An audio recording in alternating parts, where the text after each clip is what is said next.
وقال الله تبارك وتعالى الذي خلق الموت والحياة ليبلوكم أيكم أحسن عملا وهو العزيز الغفور كل نفس ذائقة الموت صدق اللہ العظیم۔ پچھلے جمعہ یہ کہہ رہا تھا کہ مسلمانوں کا جو مزاج اور مسلمانوں کا جو سسٹم اور مسلمانوں نے جو اپنا رویہ اختیار کر لیا ہے وہ قرآن کریم اور اسلامی شریعت سے بالکل ہٹ کر ہے، جس کا اسلامی شریعت میں کوئی حقیقت نہیں، کوئی وجود نہیں، جس سے ہمارا کوئی تعلق نہیں۔ اور سب سے بڑی بات کہ اللہ رب العزت نے جس مشن کے لیے ہمیں اس دنیا کے اندر بھیجا تھا اور بھیجا ہے، وہ مشن، وہ مقصد یہ ہے کہ وما خلقت الجن والانس الا لیعبدون، کہ میں نے جناتوں کو اور انسانوں کو صرف محض اپنی عبادت کے لیے ہی دنیا کے اندر بھیجا۔ اور جو انسان اپنی زندگی میری عبادت کر کے آئے گا، میری فرمانبرداری کر کے آئے گا، اس کے لیے میں نے پھر جنت کو تیار کر رکھا، ان کے لیے حوروں کا انتظام کر رکھا، ان کے لیے پھر وہاں پوری آشائش اور پوری جو ہے عیش کی زندگی کا میں نے ان کے لیے ویوستھا کر کے رکھا ہے۔ اور انسانوں کو وہ ساری چیزیں دی جائیں گی جس کا وہ خواہش کرے گا، جس کا وہ خواہش مند ہوگا۔ ایسی ایسی بڑی بڑی نعمتیں جس کے بارے میں ہم تصور بھی نہیں کر سکتے اور کوئی بیان کرنے والا بیان بھی نہیں کر سکتا کہ اللہ نے جنتوں کے اندر کون ایسی بڑی بڑی نعمتیں تیار کر رکھی ہے کہ جو وہ اپنے بندوں کو عطا کر، لیکن کون بندوں کو، کون انسانوں کو، ان نعمتوں کو پانے والا ہے کون شخص؟ سوال یہ پیدا ہوتا ہے کیا وہ نعمتیں ہر انسان کو ایسے ہی مل جائے گی فوکٹ میں، فری میں سب کو دے دیا جائے گا، سب کے ہاتھوں میں تھما دیا جائے گا کہ تم یہ لے لو، تم یہ لے لو، تم یہ لے لو، تمہاری جو خواہش ہے میں خواہشیں پوری کر دوں گا؟ نہیں، بالکل نہیں۔ بلکہ ان لوگوں کے لیے وہ اعمال ہوں گے، ان لوگوں کے لیے وہ بدلہ ہوگا، ان لوگوں کے لیے وہ تحائف ہوں گے، ان لوگوں کے لیے وہ انعام و اکرامات ہوں گے، وہ نوازشیں ان لوگوں کے لیے ہوں گی جو اپنی اس دنیاوی زندگی کے اندر اللہ کی فرما برداری کر کے اپنی زندگی کو گزارا ہوگا، اس کے لیے وہ سارے انعامات و اکرامات ہوں، اور وہ انعام و اکرامات سے ان کو نوازا جائے۔ کیا تم نے اپنی دنیاوی زندگی کو اس طرح سے گزارا کہ اپنے قید والی زندگی گزارا؟ میں نے جس بات کا حکم دیا تھا، میں نے اسلامی شریعت کے اندر جن چیزوں کو نافذ کیا تھا اور جن چیزوں کو حرام کیا تھا، تم حرام سے رکے، اور جس چیزوں کو میں نے جائز قرار دیا تھا ان کو اپنی زندگی کے اندر لے کر تم چلے،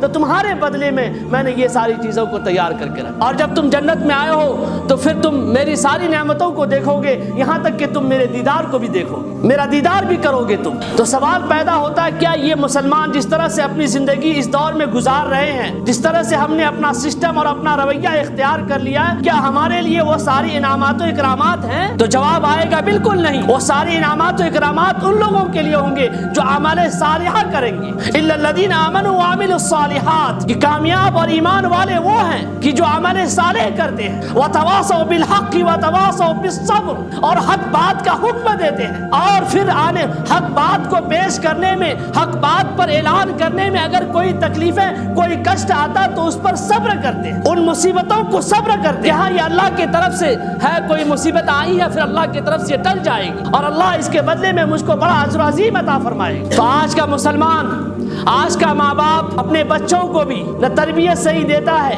اپنے بچوں کو شروع زندگی سے ہی دنیاوی تعلیم دینا شروع کرتا ہے اور دینی تعلیم سے دور رکھتا ہے، جس کی وجہ سے آج کا بچہ وہ اپنی زندگی کے اندر، اپنے سوسائٹی کے اندر، اپنے ماحول کے اندر، اپنی زندگی کے اندر وہ ساری چیزوں کو کرتا ہے جس سے اسلامی شریعت کا کوئی واسطہ نہیں۔ مثال کے طور پر آنے والی آج کی رات جو 1 جنوری والی رات ہوگی، 12 بجے کے بعد وہ جو پٹاخے پھوٹیں گے، 12 بجے کے بعد وہ سڑکوں پر اور وہ روڈوں پر جو گاڑیاں اسپیڈ سے دوڑے گی اور ایک ایک لڑکے کے پیچھے ایک ایک لڑکیاں ہوں گی اور وہ گاڑی کی اسپیڈ 100 سے پار ہوگی اور ہر کوئی اپنے آپ میں مقابلہ کر رہا ہوگا، اور پھر آپ صبح کی تاریخ میں، صبح کے اخبارات میں یہ پڑھ رہے ہوں گے کہ فلاں جگہ پہ اتنے لوگ مر چکے ہیں، اور کیسے مرے وہ ایکسیڈنٹ کے ذریعے میں، کیسے مرے وہ بدہوشی میں گاڑی چلا رہے، اور بدہوش کیوں تھا وہ؟ تو وہ جواب آئے گا کہ انہوں نے شراب پی رکھا۔ آپ کان کھول کر یہ بات بھی سنیں کہ یہ کرنے والے صرف وہ لوگ نہیں ہوتے ہیں، یہ کرنے والے ہمارے مسلمان نوجوان بھی ہوتے ہیں، اور مسلمان نوجوان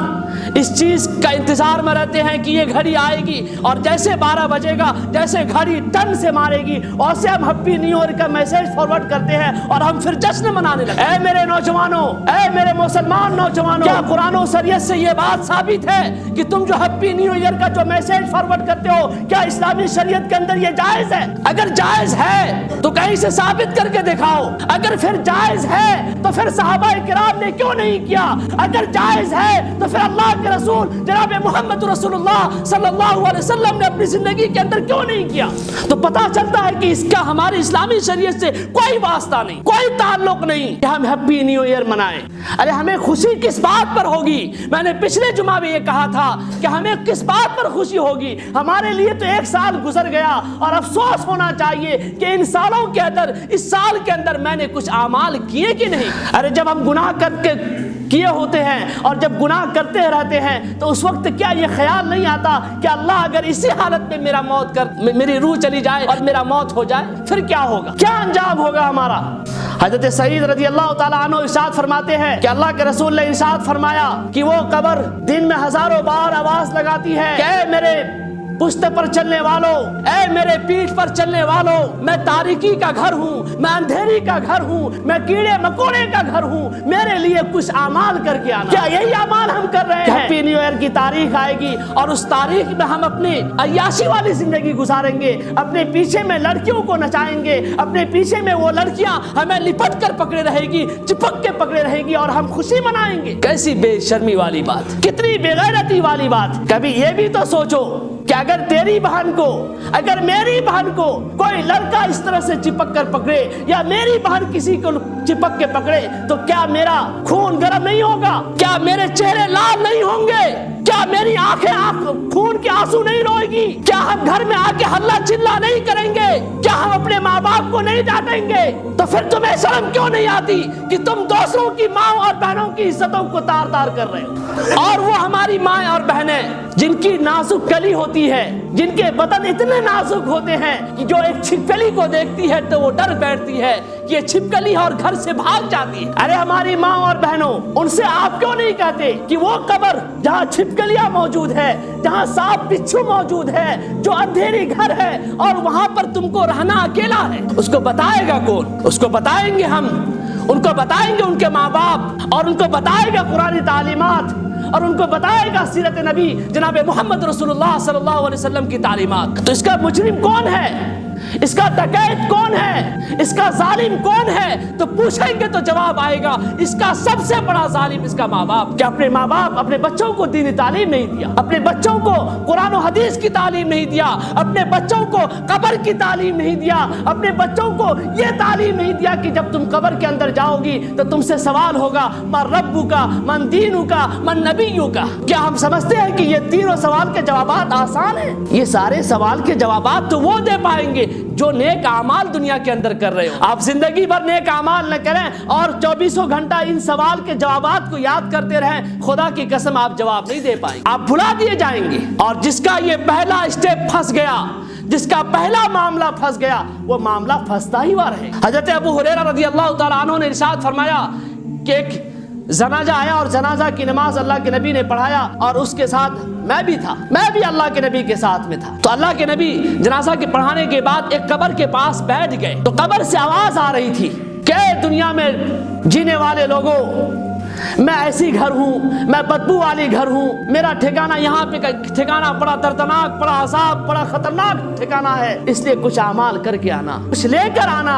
روشنی کا انتظام کر کے آنا، شرابوں کو چھوڑ کر آنا، زناکاری کو چھوڑ کر آنا، تاش بازی کو چھوڑ کر آنا، جوؤں کو چھوڑ کر آنا، سود کو چھوڑ کر آنا، یہ ساری چیزوں کو چھوڑ کر آنا، کچھ نیک اعمال کر کے لے کر آنا، کیونکہ یہاں پر تم کو رہنا اکیلا ہی ہے. اللہ کے نبی جناب محمد رسول اللہ صلی اللہ علیہ وسلم نے ارشاد فرمایا کہ یہ قبر یا تو جنت کا ایک باغ ہے یا تو پھر جہنم کا ایک تنور، جس کو بولتے ہیں گڑھا سمجھیے، کہ جو نیک اعمال کرتے ہیں یہ جنت، یہ قبر اس کے لیے جنت والا باغیچہ بن جاتا ہے. اور جس کے نامہ اعمال میں کچھ نہیں ہوتا، جن کے صرف بدعمالیاں ہوتی ہیں، جن کی زندگی میں صرف جھوٹ، غیبت، چغل خوری، شراب نوشی، اڈا بازی، تاش، جوا، سود، حرام، یہ ساری چیزیں ہوتی ہے، ان کی زندگی وہ قبر جو ہے تنور مطلب جہنم کا ایک گڑھا بنا دی، ایک گڑھا بن جاتی ہے. اور وہ قبر کہتی ہے کہ اے میرے پشت پر چلنے والا، جب تو چلتا تھا بڑا اترا کر چلتا تھا، بہت تجھ کو گھمنڈ تھا اپنے آپ، اور جب تو آج آیا ہے میرے پاس تو آج میرے سلوک کو بھی دیکھے گا۔ اور قبر چپٹ جاتی ہے دونوں طرف سے،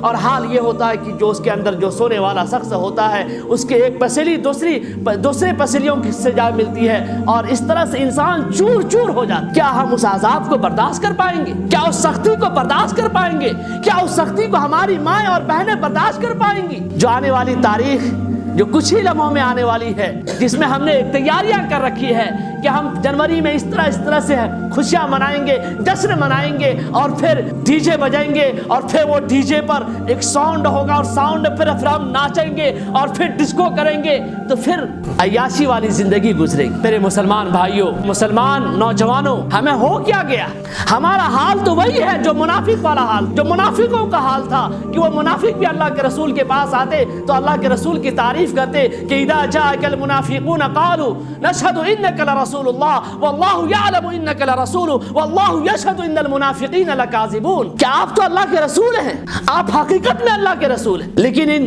گواہی دینے والوں کے بارے میں بھی اللہ نے فرمایا کہ نہیں، یہ گواہی جو دے رہے ہیں، جو اپنی زبان سے یہ بات کو بول رہے ہیں، یہ تو اصل میں منافق ہیں، یہ جھوٹ بول رہے ہیں، یہ صرف زبان سے بول رہے ہیں کہ ہاں اللہ کے رسول، آپ تو اللہ کے رسول ہیں، لیکن ان کا دل اس بات کو ایکسیپٹ کرنے کے لیے تیار نہیں ہے۔ آج مسلمانوں کا وہی حال ہے کہ ہم تو مانتے ہیں کہ اللہ کے رسول ہے، ہم تو مانتے ہیں کہ اللہ ہے، ہم تو مانتے ہیں کہ ہم کو پیدا کرنے والا اللہ ہے، ہم مانتے ہیں کہ ہم کو زندگی دینے والا اللہ ہے، ہم مانتے ہیں کہ ہم کو موت دینے والا اللہ کی ذات ہے، ہم مانتے ہیں کہ روزی روٹی دینے والا اللہ کی ذات ہے، لیکن پھر بھی اس کے بعد اللہ کی نافرمانی کر رہے ہیں۔ ہم جانتے ہیں کہ اللہ کے رسول نے اس دین کو پہنچانے کے لیے کتنی مصیبتوں کا اور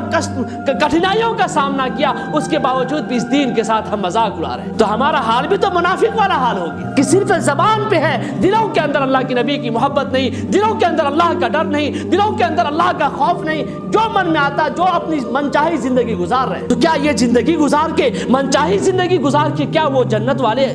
انعام و اکرامات مجھ کو ملیں گے؟ انعامات و اکرام سے مجھ کو نوازا جائے گا؟ واللہ کبھی نہیں دیا جائے گا وہ انعام و اکرامات۔ اللہ جس کو چاہے دے دے، یہ اللہ کا معاملہ ہے، لیکن اللہ نے فرما دیا کہ ایمان والے ہی کامیاب ہے۔ قد افلح المؤمنون الذین هم فی صلاتهم خاشعون۔ اس لیے حضرات گرامی، افسوس کرنے کا مقام ہے، یہ جو تاریخ آ رہی ہے، جو میرا 2021 گزر گیا، اس پر افسوس کرنے کا مقام کہ ہمیں افسوس کرنا چاہیے کہ ایک سال چلا گیا اور وہ سال میں ہم نے کچھ کیا کہ کچھ نہیں کیا، کہ صرف زندگی ہماری اپنی منچاہی زندگی، جس طرح سے اپنے من میں چاہا اس طرح سے زندگی گزار لیا، صرف برائیاں کرتے رہے۔ ہم نے کیا کیا؟ ہمیں سوچنا چاہیے تھا، ہمیں خوشیاں نہیں منانی چاہیے، ہمیں لڑکیوں کو لے کر ڈسکو بار میں نہیں جانا چاہیے، شراب کے اڈوں پر نہیں جانا چاہیے، اور وہ ساؤنڈ پر، وہ ڈی جے پر ڈانس نہیں کرنا چاہیے۔ قبر کا معاملہ بڑا خطرناک معاملہ ہے، اور اللہ کا کرم یہ ہے کہ آپ لوگوں کے لیے قبر سامنے موجود ہے۔ سامنے موجود ہونے کے باوجود بھی آج مسلمان کے نوجوان، اکثر نوجوان مسجدوں سے دور ہیں، اللہ کی عبادت سے دور ہیں، اور پھر آج پوری رات آپ جاگیں گے، اور پھر جاگ کے آپ لوگوں کو آپ میسج فارورڈ کریں گے جن سے ہمارا کوئی معاملہ نہیں، جن سے ہمارا کوئی تعلق نہیں، جن کا واسطہ اسلامی شریعت میں کچھ بھی نہیں۔ حضرت عبداللہ ابن عبید رضی اللہ تعالیٰ عنہ نے بھی اسی طرح سے فرمایا کہ اللہ کے رسول نے فرمایا کہ قبر کے لیے تیاری کرو، قبر ایک بدبو والی جگہ ہے، قبر ایک کیڑے مکوڑے والی جگہ ہے۔ اتنی روایات موجود ہے، سینکڑوں روایات موجود ہے، کل نفس ذائقۃ الموت قرآن کریم موجود ہے، اس کے باوجود بھی عیاشی والی زندگی کیوں گزار رہے ہیں؟ اس سے پتہ یہ چلتا ہے کہ ہمارے دلوں کے اندر اللہ کا ڈر نہیں، اس سے پتہ یہ چلتا ہے کہ ہمارے دلوں میں اللہ کے رسول کی محبت نہیں، اللہ کے رسول کی جو محبت کا ہم دعویٰ کر رہے ہیں وہ جھوٹے دعویٰ کر، اور جب جھوٹے دعویٰ کر رہے ہیں تو پھر ہمارا بھی شمار منافقین میں ہوگا۔ اور پھر اللہ نے ارشاد فرمایا کہ ان المنافقین فی الدرک الاسفل من النار، کہ منافقوں کو جہنم کے سب سے نچلے حصے میں پھینکا جائے گا۔ کیا ہم برداشت کر پائیں گے؟ نہیں کر پائیں گے، ہمارے جسم میں اتنی طاقت نہیں ہے۔ ایک لوہا گرنے پر تو ہمارا حال یہ ہوتا ہے کہ ہم درد سے کراہنے لگتے ہیں، چیختے ہیں، چلاتے ہیں کہ میرا پیر ٹوٹ گیا، میرا ہاتھ ٹوٹ گیا، میرے ہاتھوں میں درد ہے، میرے کمر میں درد ہے۔ پھر وہاں کا معاملہ کیسے برداشت کر پائیں گے؟ جو نیک اعمال کر کے جائیں گے ان کے لیے وہ قبر کہے گی تیرا آنا مبارک، اور جب تو آیا ہے نیک اعمال کر کے تو آج میرے استقبال کو بھی دیکھے گا، آج میرے تم صلہ رحمی کو بھی دیکھے گا۔ اور پھر قبر جو ہے پھیلتی چلی جاتی ہے، اور اتنا پھیلتی ہے جہاں تک اس انسان کی نظر پہنچ، اور پھر جنت سے ایک تازہ ترین ہوائیں آتی ہیں، اور وہ انسان پھر اپنے آپ میں ایک دم خوش ہو جاتا ہے، سرسبز و شاداب ہو جاتا ہے۔ اس لیے حضرات گرامی، آپ تمام حضرات سے درخواست ہے کہ یہ جو تاریخ آ رہی ہے، اس تاریخ میں جو ہم عمل کرتے ہیں، جو ہم نے اپنا سسٹم بنا رکھا ہے، یہ سسٹم کو بدلیے۔ اس پر خوشی منانے کا وقت نہیں ہے کہ ہم خوشی منائیں، یہ تو افسوس کرنے کا مقام ہے، افسوس کرنے کا وقت ہے کہ یہ تاریخ چلی گئی، یہ پورا سال چلا گیا، ہم نے کیا کیا؟ ہم لوگ بڑے ڈھیٹ سے کہتے ہیں کہ حافظ صاحب، امام صاحب، مولانا صاحب، مفتی صاحبان، علماء کرام، یہ تو ایک سال میں ایک مرتبہ یہ وقت آتا ہے۔ شادیوں میں جو لوگ ڈی جے بجاتے ہیں اور جو لوگ اپنی من چاہی شادی کرتے ہیں، وہ کہتے ہیں کہ زندگی میں ایک مرتبہ شادی کرنے کا موقع ہے۔ اے میرے بھائیو، اللہ ایک ہی مرتبہ آزمانے کا موقع دیتا ہے، اور وہ آزما لیتا ہے آپ کو کہ میں نے زندگی میں ایک مرتبہ یہ موقع دیا، تم نے اس کو کیسے استعمال کیا، تم اس میں پاس ہوئے کہ ناکام ہو گئے۔ اس لیے یہ جو وقت ہے جس پر ہم کہتے ہیں کہ ہاں یہ زندگی میں سال میں ایک مرتبہ آیا ہے، موقع خوشی منا لینے دیجیے، تھوڑا ڈانس کر لینے دیجیے، تھوڑا شراب پی لینے دیجیے۔ اے میرے بھائیوں، اسی موقع پر اللہ ہم سے امتحان لیتا ہے، ہم کو آزماتا ہے اور ہمارا جائزہ لیتا ہے کہ ہمارے دلوں میں اللہ کا ڈر ہے کہ نہیں ہے، ہمارے دلوں میں اللہ کے رسول کی محبت ہے کہ نہیں۔ اس لیے تمام حضرات سے درخواست ہے کہ یہ جو رات ہے، اس رات میں اللہ کی عبادت کیجیے، اپنے نامہ اعمال پر غور و فکر کیجیے، اپنی نیکیوں پر غور و فکر کیجیے کہ ہم نے کچھ نیکی کمایا ہے کہ نہیں کمایا۔ اللہ ہم سب کو عمل کی توفیق عطا فرمائے، آمین۔